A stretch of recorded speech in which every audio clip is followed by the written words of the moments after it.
उनको रोका गया और फिर वो पहले कोई परमिशन नहीं ली थी इन्होंने? कोई परमिशन नहीं ली थी। तो वहाँ से आने कैसे दिया गया? ये सुरक्षा में चूक के पूरा एडमिनिस्ट्रेशन वहाँ पे खड़ा रहता है, तो आ ही कैसे पाए? उन्होंने बैरियर तोड़ा और बैरियर तोड़ के धक्का मुक्की करके घुसे। उनका कहना था कि पुलिस वाले खुद ही उसके लिए सीसीटीवी फुटेजेज है हमारे पास।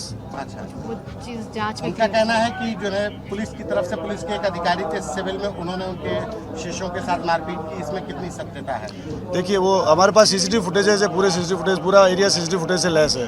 तो किसी ने उन्होंने हमारे पुलिस वालों के साथ धक्का मुक्की करी दो जगह पे। वहीं पीपा पुल 2 का जो बैरियर बंद रहता है, जो बंद इस वजह से था कि श्रद्धालु उस तरह से ना आ सके, लेकिन वहाँ से कोई श्रद्धालु न आने के लिए प्रतिबंधित इसलिए किया गया था कि ताकि भगदड़ और उस तरह की स्थिति पैदा ना हो सके। उस व्यवस्था को उन्होंने तोड़ा, बैरियर को गिराया उन लोगों ने और फिर जो है अंदर घुसे। ये उनका कहना है ऐसे तो सर कोई से बैरियर तोड़ करके यहाँ तक आया जा रहा, कोई भी अराजक, तो उसके लिए हम चेक करेंगे कि क्या वास्तव, तभी तो हमने रोका उनको। यहाँ रोके नहीं, सिक्योरिटी लैब्स नहीं, उन लोगों ने बैरियर तोड़ने की कोशिश करी और हम लोगों ने यहाँ पर उन लोगों को रोक लिया और सख्त कार्रवाई करी जाएगी। सख्त कार्रवाई करेंगे। FIR दर्ज होगी इनके ऊपर? हाँ, उसके लिए हम लोग सीसीटीवी देख रहे हैं और अगर उन्होंने अवैधानिक कार्रवाई की तो FIR की कार्रवाई की जाएगी। आपको कह रहे हैं ना बैरियर तक पहुंच गए और सिक्योरिटी लैब्स भी नहीं मान रहे हैं। नहीं, बैरियर तोड़ा है ना उन्होंने, बैरियर तोड़ा उन्होंने तोड़ा और जबरदस्ती, तो उनके साथ मारपीट नहीं की जा सकती, पीटा नहीं जा सकता क्योंकि साधु है, संत है, ना उनको लाठी चलाई जा सकती है। तो पुलिसकर्मी उनको प्यार से रोक ही सकते हैं सिर्फ। तो विनम्रता से रोकने की बहुत कोशिश की गई। बार बार मेरे खुद के द्वारा 1 घंटे लाउड अलर्ट से उनसे रिक्वेस्ट किया गया कि आप प्लीज़ रिक्वेस्ट मान लें। वहाँ पर भी रिक्वेस्ट किया गया उनसे 15 मिनट तक, लेकिन चूंकि हम लाठी नहीं चला सकते और धक्का मुक्की भी नहीं कर सकते, इस वजह से वो उसका फ़ायदा उठाते हुए। सर, उनका ये भी कहना है कि सिविल ड्रेस में जो पुलिस प्रशासन थे उन्होंने उनके रथ को यहाँ से बाहर किया है, ये सही है? भाई, जो यहाँ जब वापसी मार्ग को उन्होंने 3 घंटे तक रोक के रखा, 3 घंटे तक रोक के रखा है। वापसी मार्ग को 3 घंटे तक रोक के रखा उन्होंने। और वापसी मार्ग से हमारे लाखों श्रद्धालु, करोड़ों श्रद्धालु स्नान कर रहे थे। वो जिस समय आए पीक टाइम था और अव्यवस्था फैल रही थी। हमने बार बार उनसे रिक्वेस्ट किया कि वापसी मार्ग, आपने जैसा वीडियो बनाया होगा, वापसी मार्ग का वीडियो है वो वापसी मार्ग सिर्फ इतना ही है हमारा यहाँ से निकलने का। उस मार्ग पे वो कंटिन्यूस खड़े रहे, इसकी वजह से पुलिस भी खड़ी रही और बाकी लोग भी खड़े रहे। पूरा सिस्टम को इन्होंने कोलैप्स करने की कोशिश करी, पूरे सिस्टम को। बनस्पत कमिश्नर, DM, मैं स्वयं और हमारे ADCP और सभी लोग इनकी वजह से पूरे 3 घंटे यहाँ खड़े रहे। इनकी वजह से बार बार रिक्वेस्ट करने के बाद भी ये वापस नहीं गए और इनके जो वापसी मार्ग को अवरुद्ध करते रहे। हमने रिक्वेस्ट किया कि सबसे पीक टाइम सुबह 9 बजे के आसपास, और आज पीक टाइम था भी।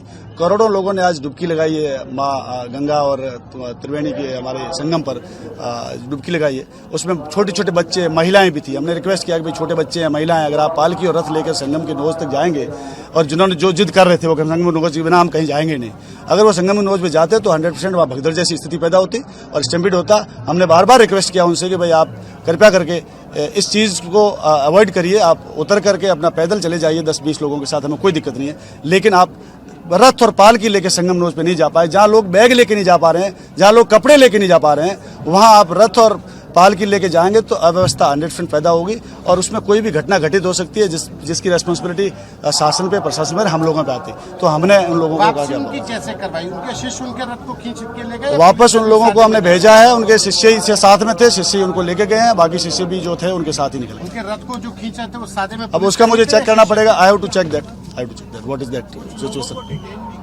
नहीं, किसी को डिटेन नहीं किया हम लोगों ने। हाँ, जरूर उस समय जब पुलिस से धक्का मुक्की कर रहे थे हम लोगों ने एक तरफ किया उनको कि भाई आप एक तरफ। अभी FIR होगी? हाँ, जो हम लोग सीसीटीवी फुटेज देखेंगे और सीसीटीवी फुटेज में बैरियर गिराते हुए जो लोग पाए जाएंगे उन पर FIR की जाएगी। अगुवाई तो मुक्तेश्वरानंद कर रहे थे, तो उनकी अगुवाई में तो उन पे भी FIR होगी। 120B के तो मुलजिम बनेंगे। हाँ, जो भी विधिक राय लेंगे हम लोग और विधिक राय के अनुसार कार्रवाई। यस, तो ये क्लियर। हम लोग लाठी नहीं चला सकते उन पर, हम लोग उन पे लाठी नहीं चला सकते, हम उनको धक्का भी नहीं दे सकते। आए थे सिविल में, वो यहाँ पे पॉइंटेड है, मतलब कौन थे वो अधिकारी? नहीं, हम क्या करें आपको, हम उन पे लाठी नहीं ले सकते, हम उनको धक्का मुक्की नहीं कर सकते थे। सिर्फ इस चीज़ का उन्होंने फायदा उठा करके वो यहाँ तक पहुँचे। There is no security lapses, security lapses बिल्कुल नहीं था। बनस्पत वो अगर स्नान करते वहाँ जाकर के और भीड़ होती और स्टैम्पीड होता तो सिक्योरिटी लैप्सेस होता। आने का सिलसिला है वो लगातार जारी है। तो इस क्रम में अनावश्यक हम लोग जो सर ने बोला कि स्टैम्पीड की स्थिति न पैदा हो और व्यवस्था सुचारू रूप से चले, इसी का हम लोग बार बार अनुरोध कर रहे थे। और ये आए कहाँ से थे? इनका आश्रम दिया गया होगा ना आपने? वो सारी चीजें हमारे रिकॉर्ड में आश्रम दिया, तो जब ये आश्रम से निकले होंगे तो पुलिस सिक्योरिटी होगी, तो वहाँ से नहीं बताया गया कि ये रथ लेकर के निकल रहे हैं? देखिए सारी सिक्योरिटी रूट पे लगी थी और हमारे सारे लोग, सारे कर्मचारी अधिकारी रात 11 बजे से सड़कों पर ड्यूटी कर रहे हैं और हमारी सर्वोच्च प्राथमिकता है कि लोग श्रद्धालु जो आ रहे हैं वो संगम में स्नान करें और सुरक्षित तरीके से स्नान करके अपने अपने गंतव्य को जाएं। और अगर कोई इसका मिसयूज़ करके और किसी को ज़बरदस्ती करके और कोई हमारी सरकारी संपत्ति का नुकसान पहुंचा के अगर पहुंच आया हो तो इसमें हम लोग विधिक कार्यवाही जरूर करेंगे। और ये परंपरा के विपरीत पहले भी न्यूज़पेपर्स में और सारे साधु संतों के माध्यम से ये बात बता दी गई थी कि कोई भी परंपरा के विरुद्ध कार्य नहीं करेगा और परंपरा अगर जिसकी रही होगी वही करेगा। ये बात बहुत क्लियर थी। तो अगर जानबूझ के कोई बात की गई है तो इसमें हम लोग आगे भी कार्रवाई करेंगे। एक बात हम आपको और भी कहना चाहते हैं कि पूरे माघ मेले में किसी पुलिसकर्मी के पास लाठी नहीं है। किसी पुलिस आप चेक कर लीजिए, देख लीजिए पूरे पुलिसकर्मियों को, किसी पुलिसकर्मी की लाठी, विदाउट लाठी, सिर्फ प्यार से बात करना, श्रद्धालुओं से अच्छी व्यवहार करना, यही पुलिस वालों ने काम किया है और अभी भी यही करते रहे। आपने देखा होगा कि मैंने लाउड एयर से उनसे कितनी विनती करी, उनसे कितना निवेदन किया कि आप अवस्था फैला रहे हैं, आप मार्ग में खड़े हुए हैं, वापसी मार्ग को रोके हुए हैं, वहाँ महिलाएं और बच्चे हैं, आप कृपया करके नीचे उतर के और 10-15 लोगों के साथ अगर जाना भी चाहें तो हम करा देंगे आपका। लेकिन ये पॉसिबल नहीं है कि आप 200 लोगों को लेके जाएं और लाठी और रथ और अपना जो पालकी वहाँ लेके जाएं और संगम पर स्नान करें, ऐसा पॉसिबल नहीं था। इस वजह से हमने उनको रिक्वेस्ट करी बार बार रिक्वेस्ट करने के बाद भी वो माने नहीं और कंटिन्यूस 3 घंटे तक उन्होंने यहाँ पर वापसी मार्ग को रोक के रखा है। वो तो यही आरोप लगा रहे थे कि पुलिस अफसरों की बदसलूकी की गई, मारपीट की गई, इसकी वजह से। देखिए वो चीज़ आपके सामने थी, पूरी तरह से सारा आपके सामने थी।